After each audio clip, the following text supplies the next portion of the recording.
It gives me great pleasure now to introduce our Congressman, a former small business owner supporting the oil and gas industry and former business attorney helping job creators in South Louisiana.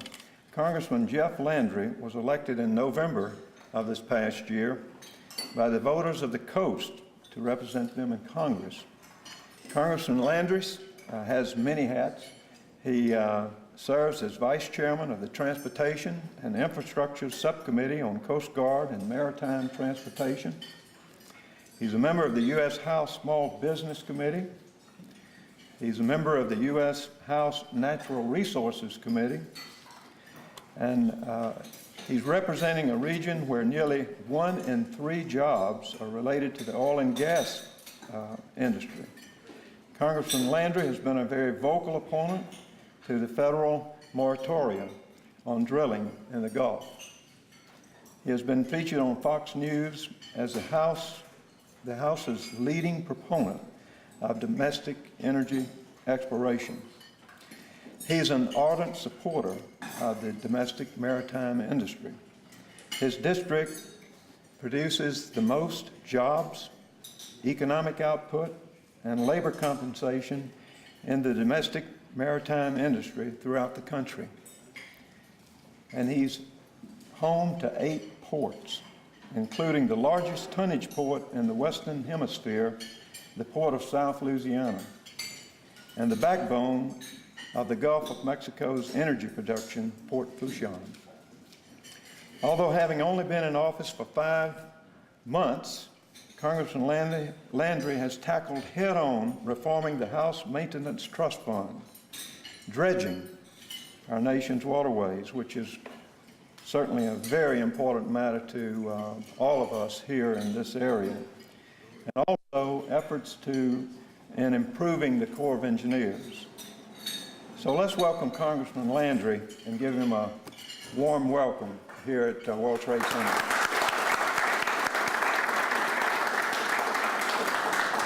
Thank you. Thank you, Mr. Bobby. I'll see if I can get all my pointers down and make sure that I hit all my notes.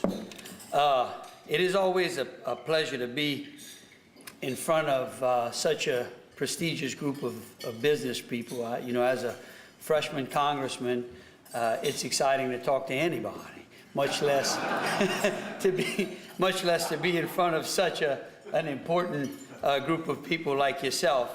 You know, being from, born and raised in such a little town as St. Martinville, and growing up in the country, and I tell you, coming to New Orleans, it was a big event when I was growing up. So believe you me, to sit here and speak in front of the business community in New Orleans is an accomplishment in and of itself. As a lifelong resident of Louisiana, I understand the importance of international trade, and our economy and our society and our way of life is based upon that trade. Of course, the reason that we're the center of all that trade is right here, is the Mississippi River. It's always been a strategic asset, but it can be a formidable adversary for our state. When that river lazily rests between its banks, it is responsible for 1 out of every 7 jobs in Louisiana and adds $22 billion, or 13% of our economy. But as we all know quite well, when the spring rains and snow melts from the northern part of this country, the river wakes from its hibernation and can cause billions of dollars in damages. It is the responsibility of the Corps of Engineers to minimize the impact of this flooding while ensuring that the river continues its current path through Baton Rouge and New Orleans. And while I have been, and I said this to a reporter the other day, while I have been a critic of the Army Corps of Engineers since coming to Congress, well, probably I was before I even got there, I have and grown more frustrated with how the agency operates. Of course, it's not just the Corps. I can tell you, we've got a lot of agencies in the federal government that that are not exactly operating as they should. This flood has reminded me what the core responsibility is. You know, and you know, if we consider the facts that we're seeing water in some areas at record levels. You know, some areas are breaking up north are breaking 1927 records, and then when we compare it to the fact that the 1927 flood covered 26,000 square miles with 10 feet of water, and that it destroyed over 41,000 businesses. I think over 230 people lost their lives, and you could take a boat directly from Vicksburg to Monroe. You know, you start to appreciate our levee system. You know, let's contrast that to what we have today. So if we have areas up north that are seeing record levels or breaking 27 records, you know, we've had less than 8,000 square miles inundated with water. And most of those areas were being flooded under the control of the Corps in order to prevent uncontrolled flooding in those areas or destruction of major cities. And there are two reasons that this flood is passing with fewer problems. First, the Corps has done an amazing job of managing this flood. They have found every nook and cranny to stick water in, and they've managed it in such a way that I appreciate. They've been able to send the littlest amount of water possible through the Maganza spillway. And you know,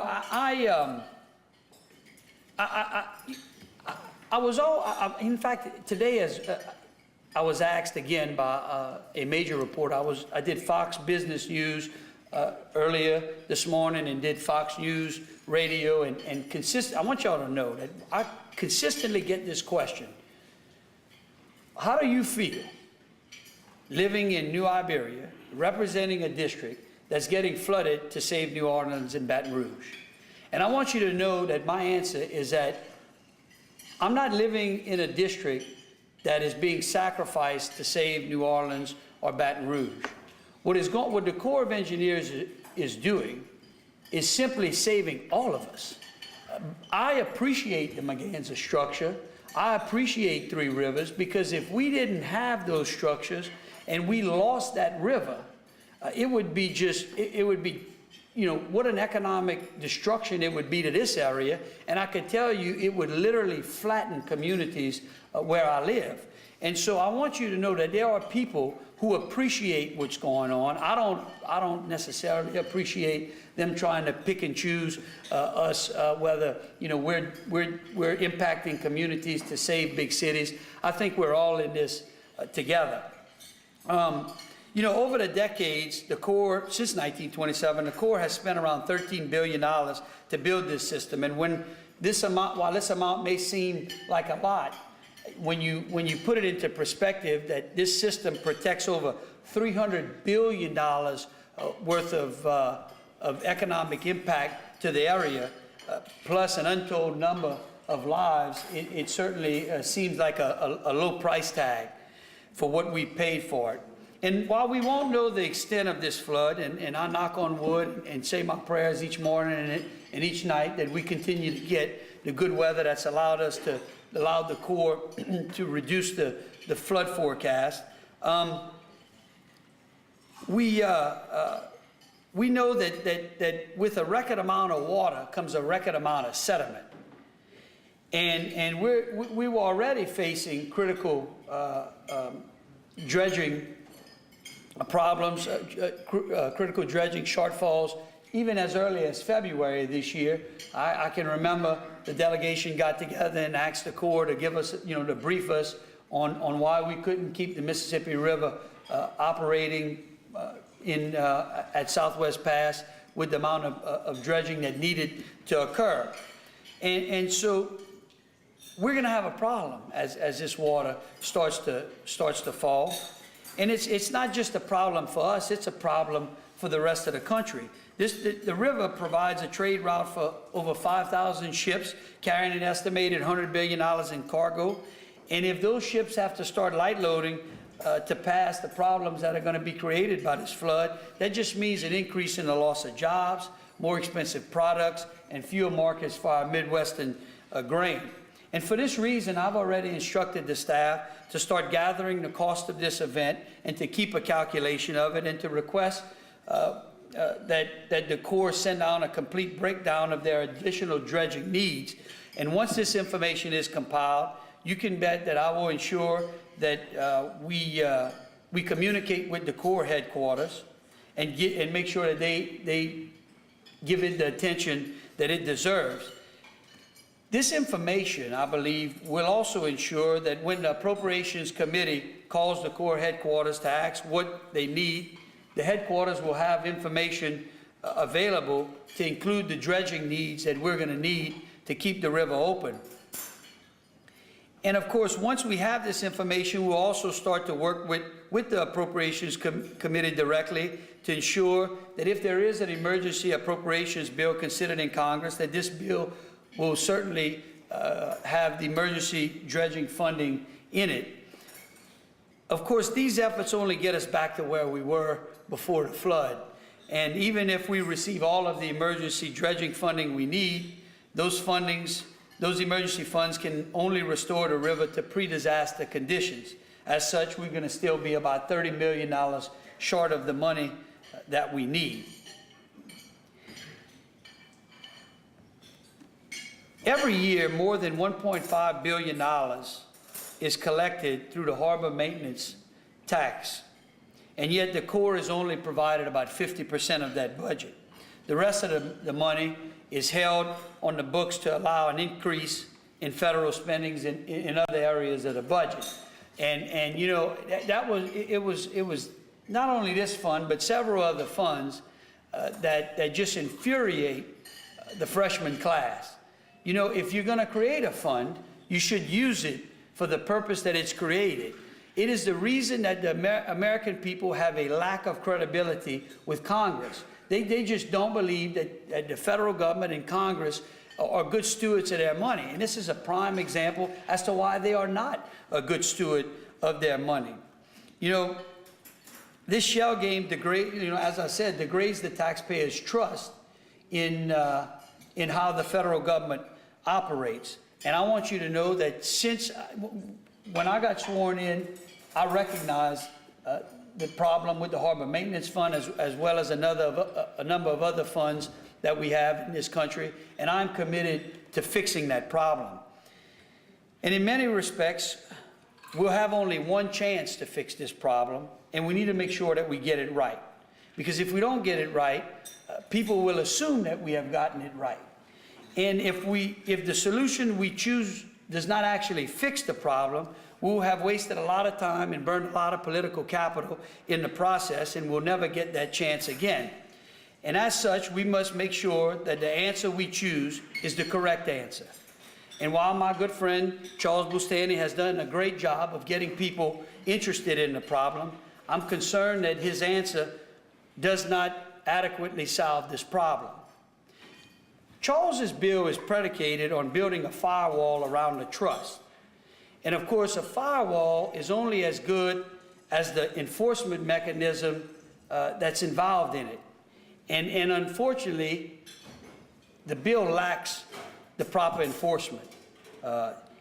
It will allow, his enforcement mechanism basically says that if they raid the fund, we can simply prevent them from raiding it by raising a point of order.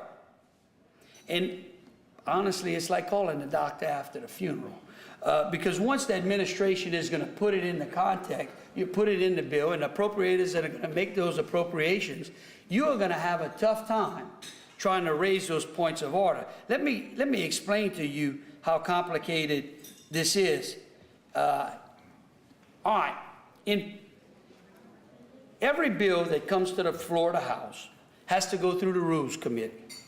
And that committee passes a rule which governs how that bill makes its way through the floor, how much time it's allowed for debate, how many amendments, if any, will be offered, and what procedural options are available to those members.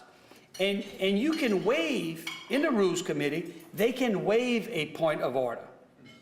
So if they raid our fund and the Rules Committee determines that they don't want to allow members to use the enforcement mechanism of the point of order, then we lose it. It's that simple. And believe you me, that happens whether or not Republicans are in control or Democrats are in control. They've historically waived points of order in the Rules Committee. And then even if they don't waive it, when you bring it up, it takes a majority of the Congress in order to uphold that point of order. And normally those points of order break upon party lines. And if the leadership is not on target with what we would like, then guess what? Our money is going to continue to be leveraged.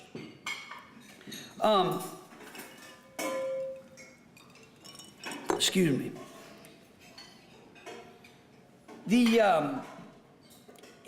If all of this sounds a bit too complicated, it's because it is. And that's the reason that I bring this point up. The solution, I believe, is much simpler. Currently, the taxes collected by the Customs Department, which is transmitted to the federal Treasury, and then that's where the Treasury steals whatever they need out of the money and sends the rest to the Corps of Engineers. In my mind, we should just cut out the middleman, thus preventing the Treasury from having the opportunity to steal money out of the fund. This isn't a new practice. In fact, most fees the Customs Departments collect are directly transmitted to the responsible agencies. And so why can't the Harbor Maintenance Trust Fund operate that way? Look, I'm not a Harvard graduate. I didn't come up with this answer or this solution based upon my intelligence. I just looked at, I don't try to reinvent the wheel. It's how the Highway Trust Fund operates. And what concerned me was that one of the first things we had to deal with when I got elected to Congress was the appropriators trying to get their hands on the Highway Trust Fund. In the same way they've gotten their hands on the Harbor Maintenance Tax Fund. And as I watched that unfold in front of my very eyes, I recognized that if we were going to fix a problem, we certainly needed a mechanism or a firewall that operated similar to that program as well. And so I have been talking to members of the Transportation and Infrastructure Committee and about this solution and seeing how maybe we can perfect Charles's bill in order to ensure that we get the enforcement mechanism necessary so that the funds are not raided anymore, so that the American people trust Congress to collect money and to spend that money where it's needed, and so that once and for all, we're not held hostage by a federal government in making sure that the river stays open. As I debated this with the Corps of Engineers, I got to tell y'all this is amazing. I had them in my office and I was fussing and cussing with them about getting money into the river. And the Corps tells me, he said, well, Congressman, it's really not that bad. I said, really? He said, yeah. He said, look, 8 of the 10 largest ports in this country are under draft restrictions. I said, that's supposed to make me feel good? I said, y'all should all be fired. I said, so what you mean is that that I shouldn't worry because I'm under draft restrictions as well as all the other major ports? I said, your job is to keep the ports operating, to keep them at their maintenance level. I said, that doesn't make me comfortable. You should all be fired. And of course, that wasn't the response he was looking for.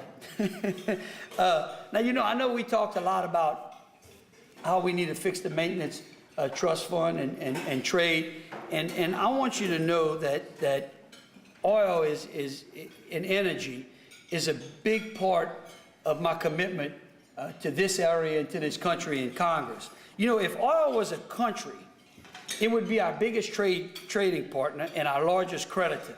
It makes up 65% of our trade deficit. And in 1972, we were importing 28%, and today we're importing well over 50%. I believe that we can reverse this trend, and we can stop begging countries that hate us for their oil. And by doing so, we can keep more dollars and more jobs here in the United States. Recently, the House of Representatives considered 3 bills, which I co-sponsored, got a lot of floor time last week. The Natural Resources Committee Chairman Doc Hastings and the leadership chose me to argue the point as to why we needed these energy bills passed. And together, these bills would create 250,000 new jobs and more, and over 1.2 million over the next 10 years. These reforms are necessary because every rig that sits idle represents 800 to 1,400 offshore workers who are sitting idly at home and stressing about how they're going to make ends meet. In total, the administration's de facto moratorium has already cost us some 19,000 jobs, and if we fail to lift it, could cost, we could stand to lose 125,000 jobs. And that's just in the oil industry. Without low-cost domestic energy sources, our products we manufacture become more expensive.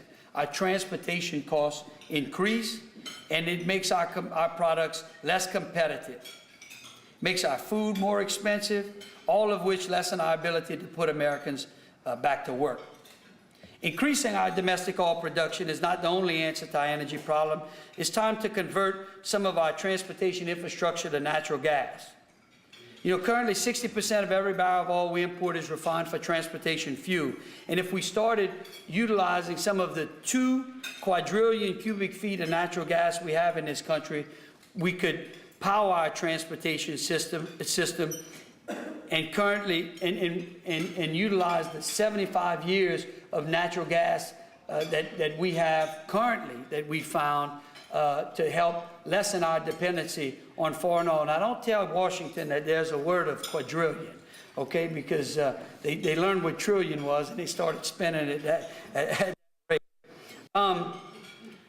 And those are some of the things that I think we need to look into, which would help lower the cost of our transportation fuel for y'all.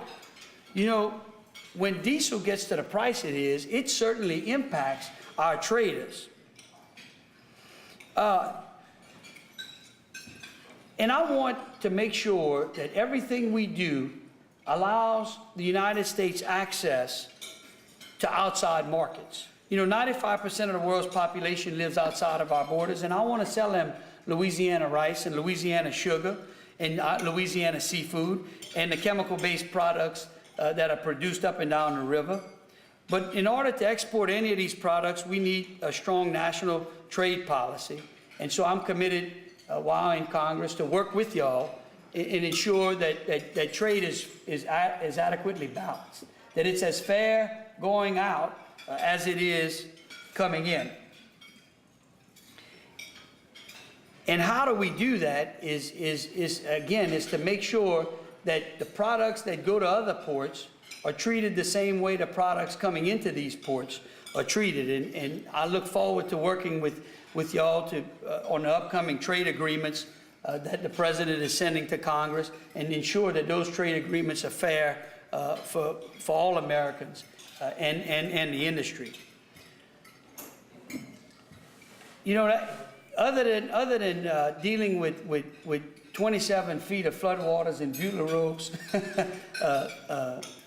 Louisiana, and of course dealing with $4 gas, we've got of course a national deficit that is out of control, and I'm committed to working towards making sure we reduce that deficit in a way that encourages jobs. And so again, I certainly appreciate the opportunity to speak before you, and would like to offer the floor, offer y'all to answer any questions or concerns that y'all might have. It's the favorite time of speaking before groups like this. I'd much rather talk with you than to you. So.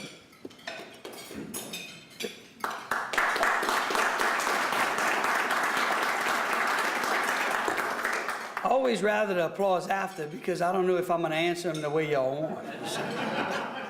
Yes, Congressman Landry, I'm Sean Duffy, a maritime representative here, and have been a supporter of the Realize America's Maritime Promise Harbor Maintenance Trust Fund effort for about 5 years now. And I can tell you that we had a local meeting with Chairman Rogers yesterday that we need $60 million to dredge the river the rest of this fiscal year. We need that because of the high river that's on top of it. That number's been verified by the Corps headquarters, so we know what that number is.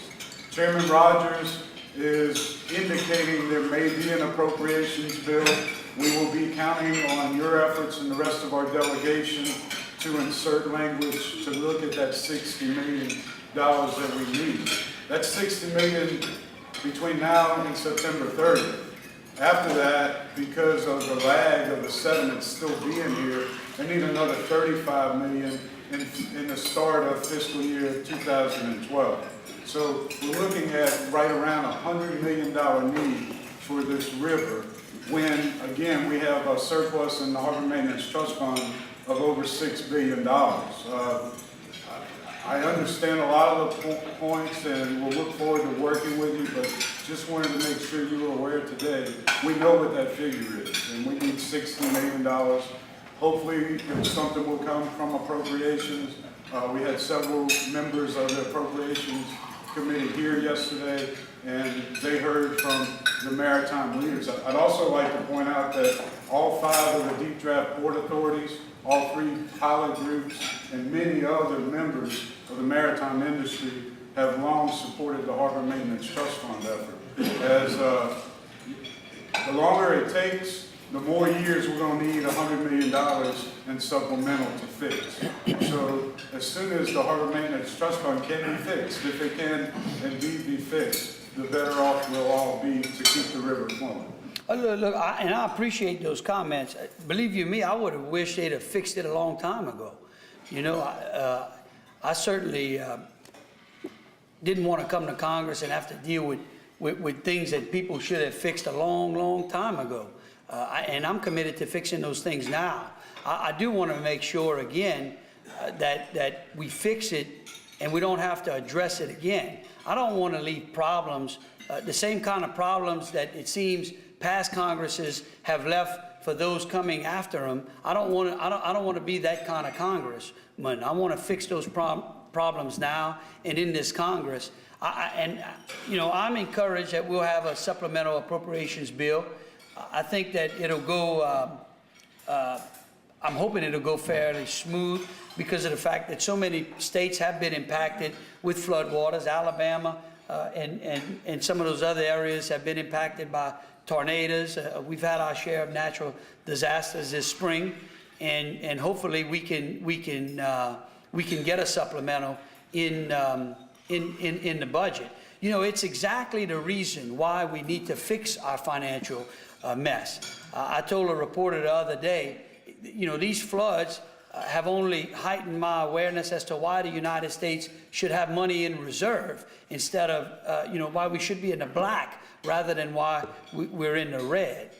So I'm committed to making sure that we get it fixed. You know, as a member of the Transportation and Infrastructure Committee, I've been speaking to those members and explaining to them the problem that we have in our maritime industry. So I look forward to working with y'all and getting the bill marked up and getting it into onto the floor. Yeah, on the same subject. My name is Billy Abbott. We met a minute ago, and I'm a freight forwarder and a customs broker here at the Wallet. But my question is, you know, we want everybody on the same page and working together. Your criticism of Bustani's bill, are y'all communicating together on that bill, or how is that? How is that? Look, I've communicated to Charles, and I have spoke to the T&I, you know, to Chairman Mike and some of the members of the committee.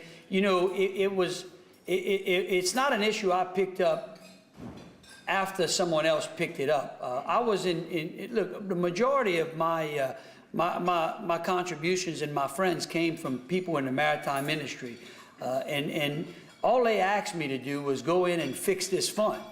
You know, not only this fund, but the Inland Waterways Fund has a problem as well. And so I think we'll have an opportunity to do it and, in committee and fix it the way it needs to be fixed. I'm not criticizing Charles directly. I'm just saying, look, I've identified a weakness in the particular bill. If y'all don't feel like there's a weakness in it, certainly I'd like to hear from y'all on that. Just from the short time I've been in Congress, I can tell you that point of order enforcement mechanism isn't going to get you anywhere. And then when you're going to go back to try to expend political capital when that direction doesn't work, I don't know if you can undo that mistake. That's my only point. Look, I was born and raised on the water. I mean, Roy Pontiff and I have known each other for a long, long time. I was the Economic Development Director for St. Martin Parish and worked with Iberia Parish. I understand this waterways industry, I think, a lot better than him. And so because of that, I try to give him what I know, and we'll see how that works out. Okay. Congressman, you alluded to the oil and gas industry and how important it is to a great deficit, how important to the creation of jobs. I've read where the President is now considering or has proposed opening up additional Gulf of Mexico waters to leases, Eastern Gulf and off the Eastern Shore. Is that a reality? Is that a smokescreen, or is there some sincerity in trying to expand our domestic production as opposed to giving billions of dollars to other countries so that they can produce and we can go buy their oil? And second, with regards to the BP fund, the BP penalty fund, I know there's some legislation that's working its way through the House and the Senate to direct some of those fines back to Louisiana for coastal restoration and for economic development projects that is needed by ports and deepening our channels so that we can be more productive. Can you give me a status of that? Yes, I don't have a lot of hope in the president's rhetoric for the industry, other than the fact that I think they're going to keep hobbling us along as long as gas prices are high.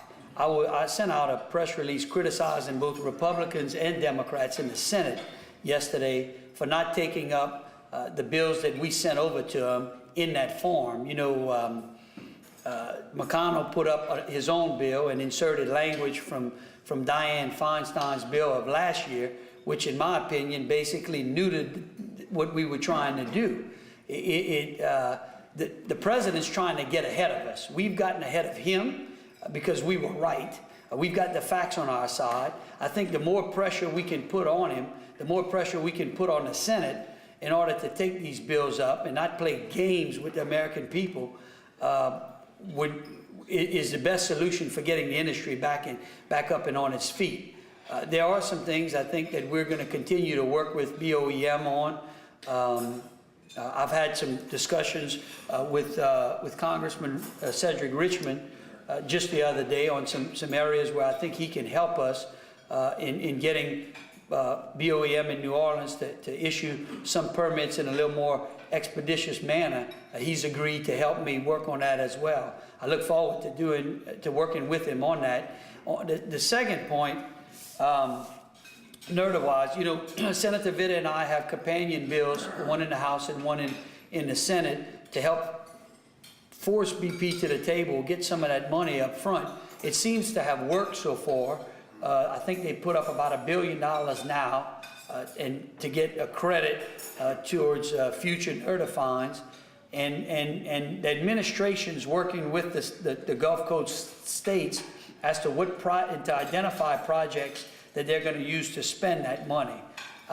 Congressman Scalise has a bill to ensure that 80% of the money is spent along the Gulf Coast. I co-sponsored that bill and certainly look forward to a time when that bill can make its way to the floor and ultimately gets passed. And hopefully the Senate, which seems to be on a constant recess, would take it up. And so I look forward to. I don't know if that helps answer the question, but it tells you where we are at this time. I just wanted to follow up with a meeting with Congressman, with Chairman Rogers yesterday. One thing he alluded to that we need to do as an industry here is to make sure we give them political cover in the near term for that additional, when that emergency appropriations bill does come along. So if anybody speaking to the media, speaking to groups, business associations, be sure to keep beating that drum, because they're going to need the pressure while the focus is on South Louisiana in 3 weeks. There might not be a news camera around, they might not care about us. But while they're here, we need to when they ask us, how are you doing with the river? We always say, well, the river's fine. It's a little high right now, but our problem's going to arise in 2 to 3 weeks when that crest happens and we're on the way down. Well, I can assure you that you're going to get plenty of opportunity to speak to the media, because I will probably be one of the most criticized members of Congress once this is over, just because of the fact that I'm a Tea Party freshman, and I'm going to be working to ensure that that supplemental bill gets the money needed to open up our infrastructure. They criticized me at the very beginning of this term for putting out a Dear Colleague letter explaining to other members of Congress the need to put money into our waterways infrastructure. And boy, the press, the liberal press, they couldn't wait to trounce on that one. And my response to them was, look, if I'm fixing a lock in Illinois, why is that an earmark or for me? And why is it important to me? Because if I can't get that corn or that coal down here, we can't provide jobs for people down here.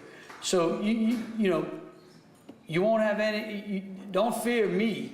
Not supporting those appropriations. I know what Hal's alluding to. He knows that that's the kind of criticism we're going to start to get, and I look forward to working with him to try to provide that cover for him. And then if y'all can provide a little cover for me, it certainly will work out. Yes, sir. Hi, Congressman. I had a question about, you mentioned natural gas earlier, and I know it's widely understood the massive potential that natural gas has as a cheap domestic energy source, but also there's a huge need for investment in infrastructure for that conversions to take place. And you never really hear members of the Congress or the Senate discuss that when they talk about natural gas. Is there a lot of discussion about that when energy policy is discussed? Oh, yes, there is. And you're talking about the infrastructure necessary to bring natural gas to transportation. Well, that's not necessarily true. We don't need near the amount of infrastructure to bring natural gas to a transportation fuel as we would to bring electric cars into fruition. I mean, they want us to plug our cars up to a grid system that's already failing. Yeah, I said that on the floor. And then, of course, there's hybrid cars that you put gas and it generates electricity. I can't pull my boat with a Prius still, guys. There is a lot of discussion in making sure that we give incentives or make it easier for that infrastructure to, I guess, blossom. I mean, look, there's normally a natural gas line that passes in front of a majority of gas stations in this country when you think about it. I've visited with the industry, and it takes about $500,000 to retrofit a gas station into having a dispenser for natural gas. And then once you reach that $450,000 mark for one pump, of course, the cost to add additional pumps or dispensing units is about $65,000, $70,000. So the cost starts to come down. Look, I see no other way, and I mean this. There is no other way for us to get this economy back and rolling unless we provide the American people with affordable energy. No way. And I will say it till the cows come home. I mean, it's the reason that our economy is hobbling along and is so fragile right now at $4 a gallon. We can't wait for this green, transportation energy. We've got to be able to, and it's all of the above. You know, we've got to look at those areas. I know Roy's in here, Holloman's in here. He's got a biofuel refinery that he's putting up, and it's the right kind of it's the right kind of biofuels, because he's taking waste oil and bagasse, which is a waste product, and turning it into a fuel. We need to expand our nuclear capability in this country. So it's all of the above. But I do know that we're awash in natural gas right now, and even if we started utilizing it, it would have to get to $21.50 MCF, BTF, MCF, that's right, to equate to $100 barrel of oil. I mean, think about that. It's at $4 today. So even if it doubled, the cost that we would be providing that energy to the American people right now would be substantially less than what they're getting today. Yes, sir. Congressman Mike has said he was going to have a 2-year highway authorization bill. What are your thoughts on a highway authorization bill passing during this Congress? Is it 2 years or 6 years? No, I think we're working on a 10-year one. I know he's committed to getting the bill to the floor sometime in August. I'm a little concerned about that, because as to whether or not the debt ceiling issue might not, push us a little further down on the calendar, but I know he's committed to it and he's working on it. And I will tell you this, if there's one thing I can say about Chairman Mike, is when he tells you he's going to do something, he does it, and he tries to do it as quickly and as efficiently as he can. All the questions come from this side? No other questions? Yes. Yeah, I do want some coffee. I have a question, but he interrupted him. I raised my hand one time and bought a horse. But I just had a question, and I'm very, very serious with this question too. Your South Louisiana way is very, very clear. You're not standing up here talking, if there's any lawyers in the room, and I know there are some. I accept my apology now, but you're awfully clear in your words. Do you find yourself, are these folks that speak in circles up there in Congress able to understand you speaking so clear and so forceful as you're speaking to us? And I know that you speak to them in the same manner you speak to us, but we from South Louisiana... Actually, I'm a little more polite to you. I know you do. But how do you find yourself making out up there with that? I tell you what, there are 87 members of Congress that speak as clearly as I do, and that's 87 freshmen. I don't know if yesterday y'all got to visit with any of them. I can tell you that if you want to see that in action, you can search Steve Sutherland in YouTube. He's our neighbor, well, not neighbor, a couple of states down, but he's a congressman that represents the panhandle of Florida between Panama City and Apalachicola, or the Destin area, and he sits on T&I with me, and he sits on natural resources. And if you don't think there's a lot of political will in Congress, this gentleman traveled from the sandy white beaches of Florida to sink his toes down in the muddy sands muddy waters of Terrebonne Parish and participate in the hearing that we held down there with Chairman Hastings in support of the oil and gas industry. And you hear what I'm saying? In support of the oil and gas industry. And so he speaks, he's a little more eloquent than I. His accent's probably not quite as thick. But yes, there are a lot more people who speak just plain language and are trying to effectively change Washington. It's exciting. Yes, sir. I've heard a lot of speak about natural gas, which I think is absolutely an area to focus on. But what about refineries and getting more refinery up? We could get the price down if we had more sources of supply. We have too few refineries, and the refineries that they're allowing some expansion on it, it's just not enough. Why is anybody looking into the possibility of allowing more refineries? I tell you what, if there is an agency that seems to be in the bullseye, that freshman class at least, and I think the Republican conference as well, it's EPA. And of course, that's the problem.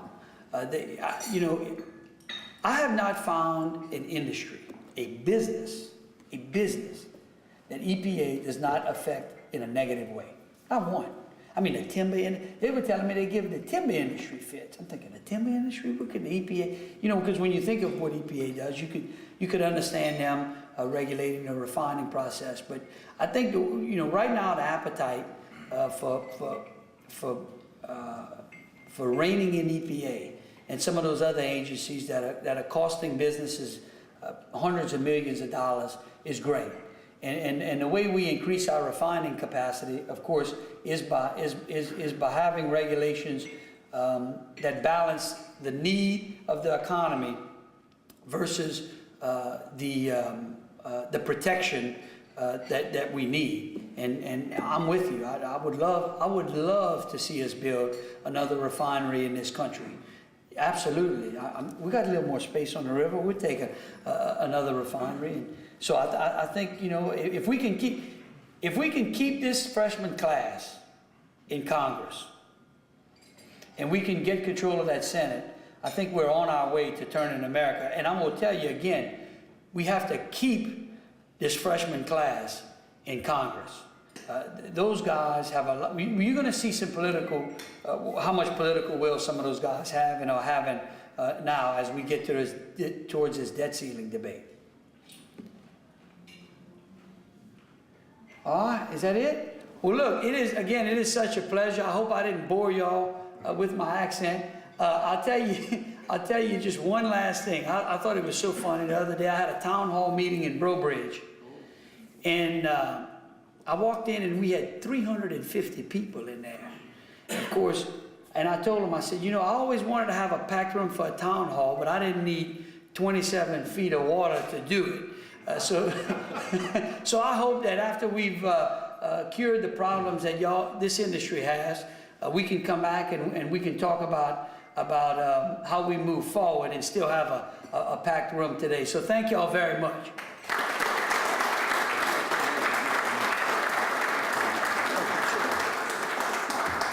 Oh,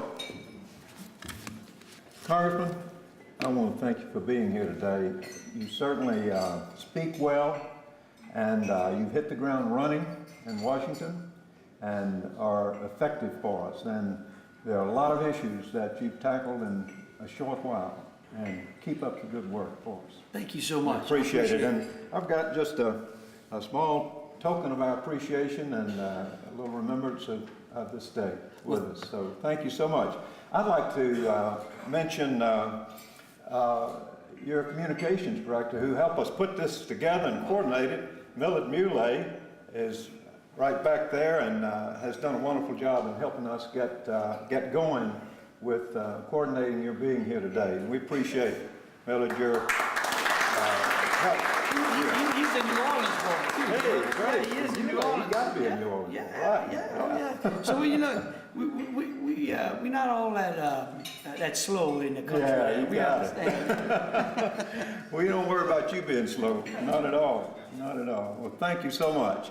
And thank all of you for being here today. We really appreciate it and really appreciate your support and your interest in being involved in these major issues here right in our region here. It's very, very important. And let's keep in touch and keep up with and do the things that we need to do to be sure that we're supporting these efforts in Washington adequately for us here.